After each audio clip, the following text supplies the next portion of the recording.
Telugu film history చూసుకుంటే మనకి heroes చాలా డీగ్లామరస్ రోల్స్ చేశారు. సో మనల్ని నిజంగా మెస్మరైజ్ చేశారు ఆ లుక్స్ తో. సో ఇప్పుడు అదే దాంట్లో భాగంగా తండేలు కూడా రాబోతుంది. సో ఇప్పుడు ఈ డీగ్లామరస్ లుక్స్ దానిపైన మేము ఇద్దరం మాట్లాడుకోబోతున్నాం. హాయ్ నిషిత.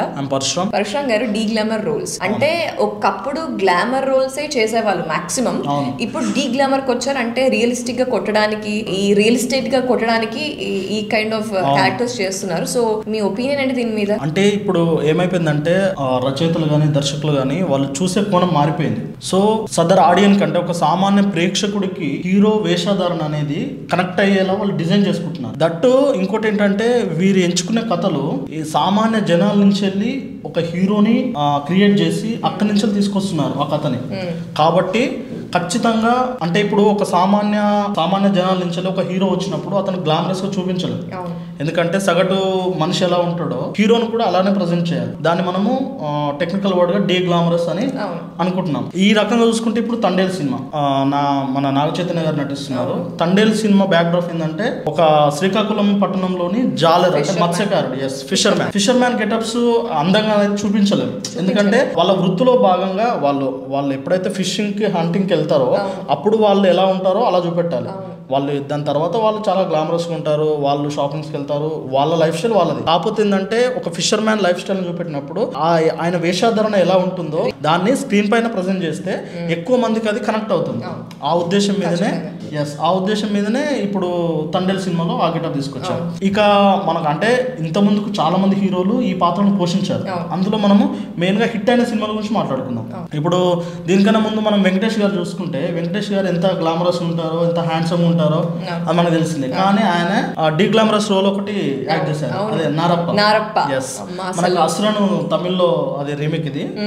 అందులో ఆయన అసలు గెటప్ చూస్తే నిజంగా పర్సన్ అయిపోయినాం అందరం. చాలా ఓల్డ్ లుక్ లో ఉంటాడు, చాలా బాగున్నది. ఆ డీగ్లామరస్ రోల్ లో అది వేసి అంటే అందరికి చాలా దగ్గర అయిపోయాడు. ఆయన యాక్టింగ్ పరంగా, ఎమోషనల్ పరంగా ఇంత ముందుకే చాలా మందికి ఆయన చేరువైండు. కానీ ఇక ఈ సినిమా తోటి, నారప్ప సినిమా తోటి ఇంకా ఎక్కువ మందికి రీచ్ అయ్యాడు. ఇక ఇదే వరుసలో మనము ఇప్పుడు రీసెంట్ గా వచ్చిన అల్లు అర్జున్ పుష్పలో కూడా మన అల్లు అర్జున్ డీగ్లామరస్ రోల్ అని చెప్పొచ్చు. టోటల్ గా డీగ్లామరస్ లుక్. అందులో కూడా రాయల్టీని చూపించారు. డీగ్లామర్ రాయల్ గా ఎలా ఉంటారని మాత్రం చూపించారు ఈ మూవీలో. మెయిన్ ఏంటంటే అల్లు అర్జున్ కి స్టైలిష్ స్టార్ అనే డీగ్లామరస్ లో కూడా ఆయన స్టైల్ గా ఉన్నాడు. ఎస్, అంటే ఇప్పుడు పుష్ప బ్యాక్డ్రాప్ చూసుకుంటే చిత్తూరులో ఒక దుంగల్ నరికి ఒక వ్యక్తి. సో ఆయన ఎలా ఉంటారో దాన్ని అక్కడ మన స్క్రీన్ పైన పోర్ట్రేట్ చేస్తారు. ఇక నెక్స్ట్ ఒక్కసారి బ్యాక్ వెళ్తే మనకు సుందరాంగుడు సినిమాలో సూర్య అంటే ఆయన ఇట్లా గూని జబ్ వేసుకొని ఇట్లా ఉంటాడు. దాని తర్వాత శివపుత్రుడు సినిమాలో విక్రమ్ గారు ఆయనదైతే టాప్ నాచ్ అని చెప్పొచ్చు ఆయన పర్ఫార్మెన్స్ అది. దాని తర్వాత అదే విక్రమ్ గారు డీగ్లామరస్ అంటే డీగ్లామరస్ అనలేం కానీ ఐ సినిమాలో కూడా ఒక ఆ గెటప్ ఒకటి ఉంటుంది. దాని తర్వాత మనకు ముఖ్యంగా చెప్పాలంటే ఇదే సుకుమార్ గారు రామ్ చరణ్ కాంబినేషన్ లో వచ్చిన బిగ్ మూవీ రంగస్థలంలో రామ్ చరణ్ గారిని ఎంత డీగ్లామరస్ చూపించారో చూపెట్టారు. హీరోయిన్ కూడా చూపించారు.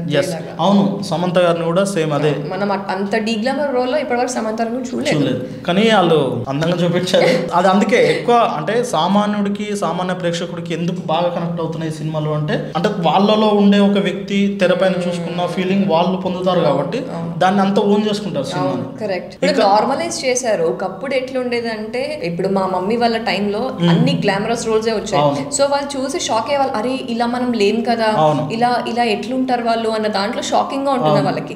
ఇప్పుడు ఈ డీగ్లామర్ లుక్ చేసేసరికి ఇప్పుడు రియల్ వరల్డ్ కి వచ్చేసారు. ఇప్పుడు సినిమానే రియల్ వరల్డ్ కి వచ్చేసి మనకి కనెక్టింగ్ గా చేస్తున్నారు కాబట్టి ఓకే వీళ్ళు కూడా మనలాగే ఉంటారా ఆ ఫీలింగ్ తోనే చాలా మంది వెళ్ళిపోతున్నారు సినిమాకి.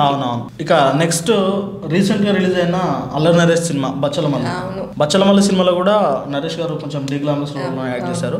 ఆ తర్వాత చూసుకుంటే శ్రీకాంత్ ఓదెలా అండ్ నాని దసరా మూవీలో కీర్తి సురేష్ గారు అండ్ నాని ఇద్దరు ఎస్. ఆ సినిమా కూడా ఎందుకు అంత హిట్ అయిందంటే మనం ముందు అనుకున్న కాన్సెప్ట్, జనాల నుంచి వెళ్ళి ఒకడు తెర మీద కనిపించేలా ఎట్లాగో నానికి న్యాచురల్ స్టార్ అని ఒక అది ఎట్లా ఉన్నది, దాంతోడు ఒక సామాన్యుడిలాగా తెర మీద చూపిస్తుంటే ఎక్కువ మందికి అది రిలేటెడ్ అవుతుంది. ఇక మోర్ ఓవర్ ఇక ఒక చిన్న విషయం ఏంటంటే వీళ్ళు డీగ్లామరస్ ఉన్నంత మాత్రాన సినిమా హిట్ అయిపోవు. ముఖ్యంగా సినిమాకి కావాల్సింది స్టోరీ, మంచి స్టోరీ, ఎమోషనల్ ఎంగేజ్మెంట్ ఇవి ఉంటే ఖచ్చితంగా సినిమా హిట్ అవుతుంది, ప్రేక్షకులు దానికి కనెక్ట్ అవుతారు. ఇది ఒక ప్లస్ పాయింట్ లాగా ఉంటుంది. డీ గ్లామర్ లుక్స్ అనేవి ఒక plus point, added plus point లాగా ఉంటుంది. కానీ ఎమోషనల్ కనెక్టివిటీ లేకపోతే ఆ సినిమా అయితే ఆడదు ఫర్ షూర్ గా. ఇక మరి చూడాలి, తండేల్ అయితే February 7th వస్తుంది. మరి ఆ సినిమా ఎంతవరకు ప్రేక్షకులు కనెక్ట్ అవుతుందో చూడాలి. సో ఎట్లాగో అందులో హీరోయిన్ సాయి పల్లవి అయితే ఎప్పుడూ కూడా మేకప్ వేసుకోరు, న్యాచురల్ ఆమె. డీ గ్లామర్ కాదు కానీ న్యాచురల్ అంతే. సో ఇదండి మా discussion on D glamour looks of heroes. So మీకు ఇంకేదైనా సినిమా మేము మిస్ అయినట్టు అనిపిస్తా మీకు, సో కమెంట్స్లో షేర్ చేయండి మీకు ఏ ఫిల్మ్లో డీ గ్లామర్ లుక్ మీకు చాలా బాగా నచ్చింది అని. సో ఇంకా ఇలాంటి పాడ్కాస్ట్తో మేము మళ్ళీ వచ్చేస్తాం. So meanwhile do like, share and subscribe to Ravson films.